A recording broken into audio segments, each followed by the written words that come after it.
Hello, my dear students, welcome. And in this period, we are going to learn grammar, and our topic for today is complement. Okay, what is complement? So, subject, isn't it? When we write some sentence, suppose I write Raju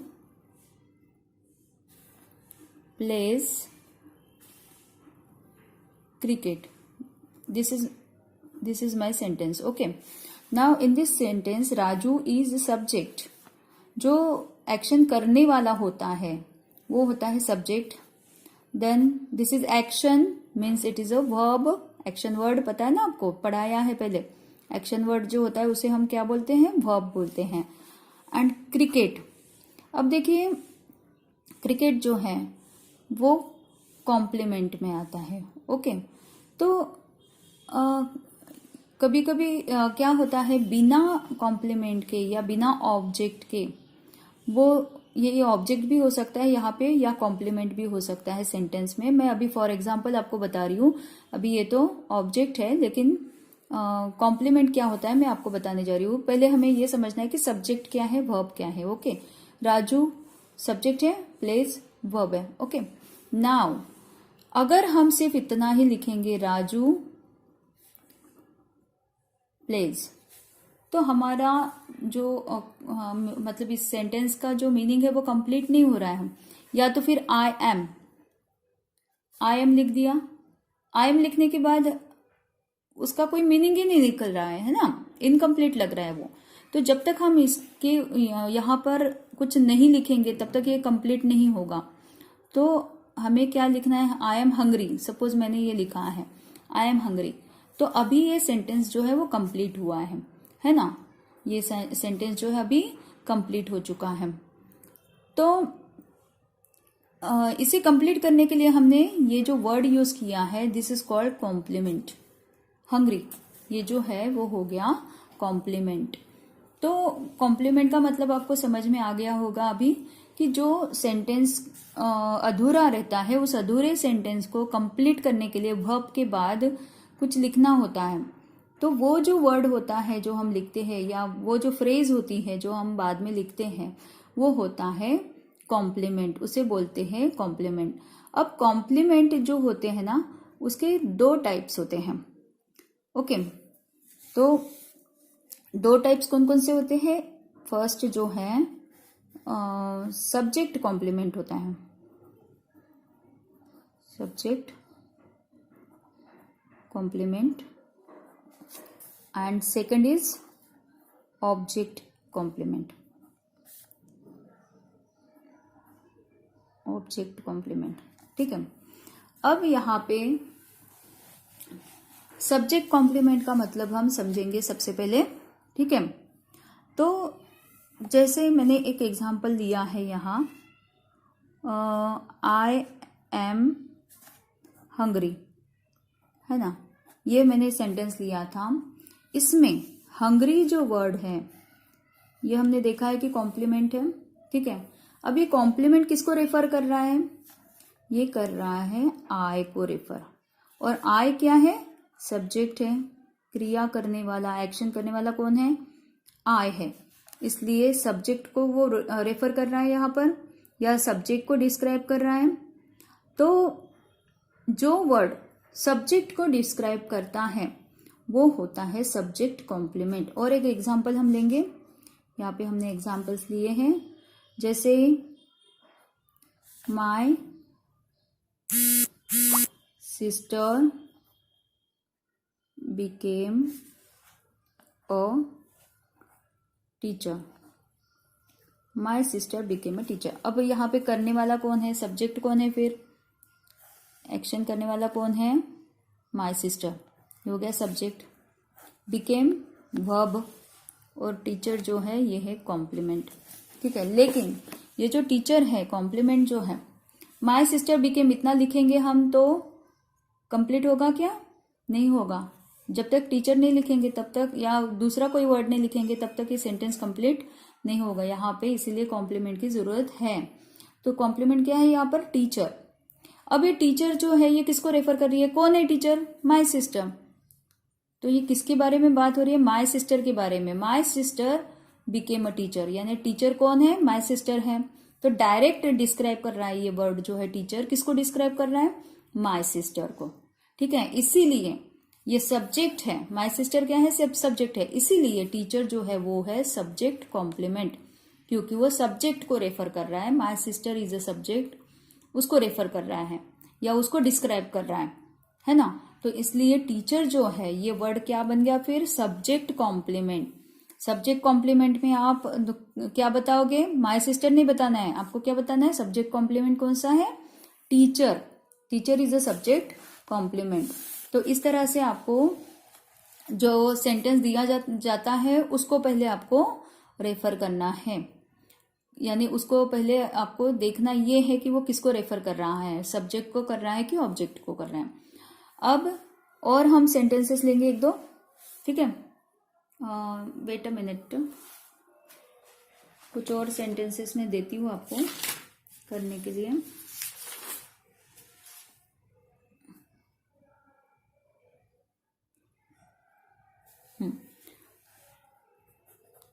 the report was false. अब देखिए subject क्या है, यहाँ पर किसकी बात हो रही है, रिपोर्ट की हो रही है। जिसकी बात होती है वो होता है सब्जेक्ट, या जो एक्शन करता है वो होता है सब्जेक्ट। तो यहाँ पे किसकी बात हो रही है, रिपोर्ट की। तो रिपोर्ट क्या हो गया, सब्जेक्ट, वॉज वर्ब, और फॉल्स क्या है, कॉम्प्लीमेंट है, क्योंकि ये सेंटेंस को कंप्लीट कर रहा है। ठीक है, अब यहाँ पे फॉल्स अगर कॉम्प्लीमेंट है तो ये कॉम्प्लीमेंट कौन सा है, सब्जेक्ट कॉम्प्लीमेंट है कि ऑब्जेक्ट कॉम्प्लीमेंट है। आपको क्या करना है, इसको, ये फॉल्स किसके लिए लिखा गया है, किस चीज को फॉल्स बोला गया है, रिपोर्ट को बोला गया है, और रिपोर्ट क्या है, सब्जेक्ट। इसका मतलब है फॉल्स क्या हो गया, सब्जेक्ट कॉम्प्लीमेंट। समझ में आ रहा है आपको, सब्जेक्ट कॉम्प्लीमेंट, क्योंकि वो सब्जेक्ट को रेफर कर रहा है। फॉल्स किसके लिए यूज किया है, रिपोर्ट के लिए, इसलिए वो हो गया सब्जेक्ट कॉम्प्लीमेंट। तो आपको दो चार एग्जाम्पल मैंने दे दिए हैं, जैसे और मैं बताऊंगी, द ओल्ड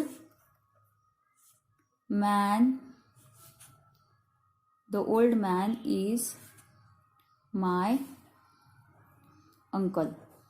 अब यहाँ पे देखिए किसकी बात हो रही है, ओल्ड मैन की, यानी ये हो गया सब्जेक्ट। जिसकी बात होती है वो होता है सब्जेक्ट। इज वर्ब है यहाँ पर, helping verb, and my uncle. अब माय अंकल कौन है, द ओल्ड मैन है ना, किसको बोला गया है, माय अंकल, ओल्ड मैन को बोला गया है। तो ये जो कॉम्प्लीमेंट है ये सब्जेक्ट को रेफर कर रहा है।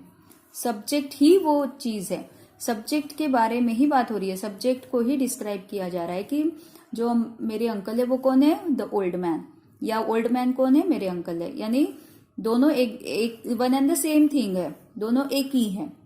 तो ऐसे समय होता है सब्जेक्ट कॉम्प्लीमेंट। समझ में आया, ये हो गया सब्जेक्ट कॉम्प्लीमेंट, इसे बोलते हैं सब्जेक्ट कॉम्प्लीमेंट। ठीक है, अब हम देखेंगे दूसरा जो टाइप है वो है ऑब्जेक्ट कॉम्प्लीमेंट। ऑब्जेक्ट कॉम्प्लीमेंट, ठीक है। इसमें ऑब्जेक्ट कॉम्प्लीमेंट में हम एग्जांपल लेंगे, the class made her the monitor.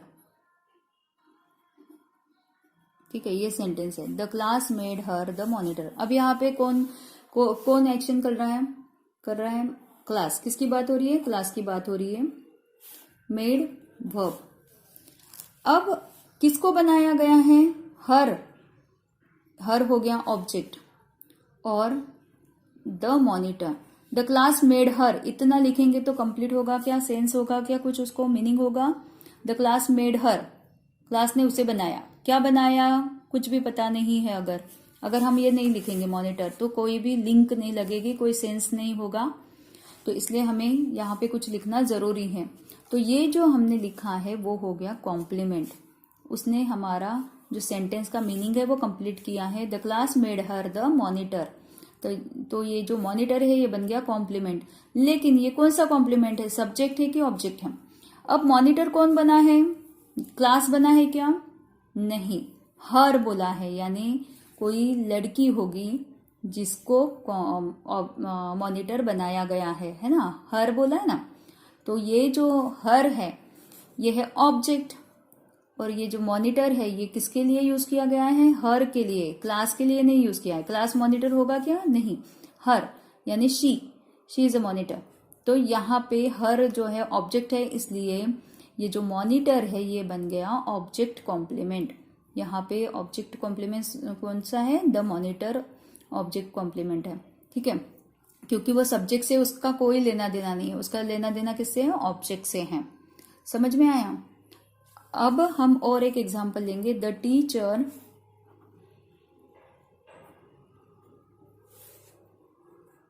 Found my answer. अब इतना लिखेंगे तो कोई सेंस नहीं होगा, है ना। The teacher found my answer, मेरा आंसर देखा या समझ में आया, ऐसा हम बोलेंगे, पर ये सेंस नहीं हो रहा है। इसके आगे हमें कुछ लिखना पड़ेगा, correct. The teacher found my answer correct, मेरा आंसर उन्हें सही लगा, ये इसका मतलब है। अब यहाँ पे सब्जेक्ट कौन है, द टीचर, किसकी बात हो रही है, टीचर की। Found verb, my answer object, and correct ये हो गया कॉम्प्लीमेंट। अब ये कॉम्प्लीमेंट जो है वो किसको रेफर कर रहा है, माई टीचर को। टीचर करेक्ट है? नो, ये जो करेक्ट वर्ड है ये टीचर के लिए यूज नहीं किया गया है, ये किसके लिए किया है, माई आंसर। आंसर करेक्ट है, टीचर करेक्ट है क्या? नहीं, यहाँ पे टीचर का कोई कनेक्शन नहीं है, यहाँ पे ऑब्जेक्ट से कनेक्शन है। माई आंसर करेक्ट यानी आंसर को करेक्ट बोला गया है, तो इसका संबंध किससे आ रहा है, ये वर्ड जो है करेक्ट ये किसको डिस्क्राइब कर रहा है, माई आंसर यानी ऑब्जेक्ट को। इसीलिए ये जो करेक्ट वर्ड है ये बन गया ऑब्जेक्ट कॉम्प्लीमेंट। समझ में आ रहा है आपको? आपको पूरा इसे और इसे दोनों को अंडरलाइन नहीं करना है। अगर आपको अंडरलाइन करने के लिए बोला जाता है तो आप दोनों को अंडरलाइन नहीं करोगे, क्योंकि ये तो ऑब्जेक्ट है, ऑब्जेक्ट कॉम्प्लीमेंट को बोला है हमें, तो कॉम्प्लीमेंट ये जो है ये ऑब्जेक्ट कॉम्प्लीमेंट है, इसलिए इसको हम अंडरलाइन करेंगे, ठीक है। ये तो मैं आपको समझाने के लिए हर वर्ड को अंडरलाइन कर रही हूँ, ठीक है। और हम एग्जाम्पल लेंगे, जैसे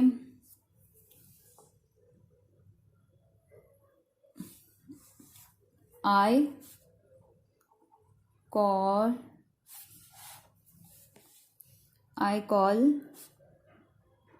my daughter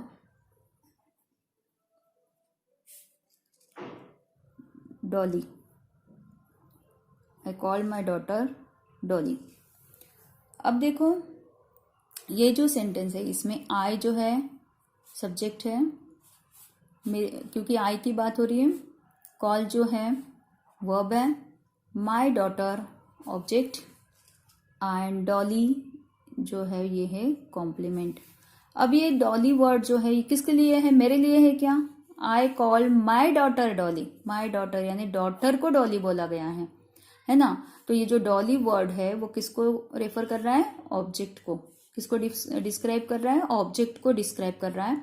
इसीलिए ये जो डॉली वर्ड है ये बन गया ऑब्जेक्ट कॉम्प्लीमेंट।